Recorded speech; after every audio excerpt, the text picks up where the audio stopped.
When PHP lacks a function you need, you write your own.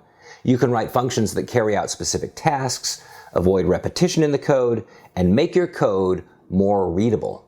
This is the format for creating a function. Start with a keyword function, followed by a space and your function name. The name can't be the name of any keyword, existing function, or other identifier. The name is immediately followed by parentheses that contain any parameters the function requires.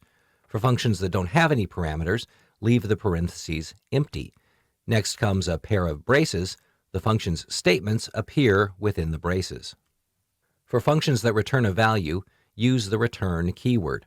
Follow return by the value or expression the function returns. Not every function needs to return a value, in which case you don't use the return statement. Functions can appear anywhere within any PHP block. They can be declared before use, at the top of the block, or at the end of the block. It doesn't matter.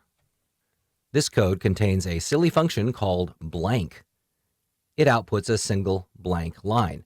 It's called up here in a for loop, repeating 5 times. The function accepts no arguments. It returns no value. Here's the astonishing output. The paragraph function accepts an argument which it outputs in an HTML paragraph style. This function is called thrice, each time with a different string literal. The output looks like this. Here's the addition function, which accepts 2 arguments, A and B, adds them together, then returns the result here. The function is called in this statement with the result stored in variable t and output here. Here's the output. Beyond these silly examples, the best time to create a function in your code is to avoid repetition. Why repeat the same group of statements when you can bundle them all into a function?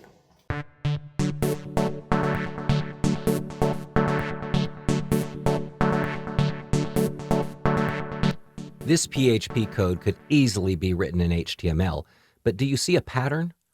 Lots of repetition exists.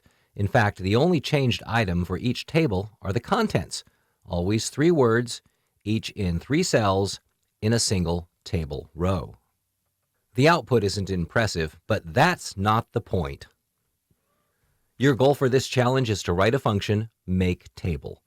Pass arguments to the function that specify 3 different strings to set in the table. The rest of the function outputs the table's HTML as shown in the challenge code. I've provided 2 solutions. One passes 3 parameters to the make table function. The other passes only a single argument. Use your PHP kung fu to figure out how a single argument can represent 3 bits of data. Can you do it?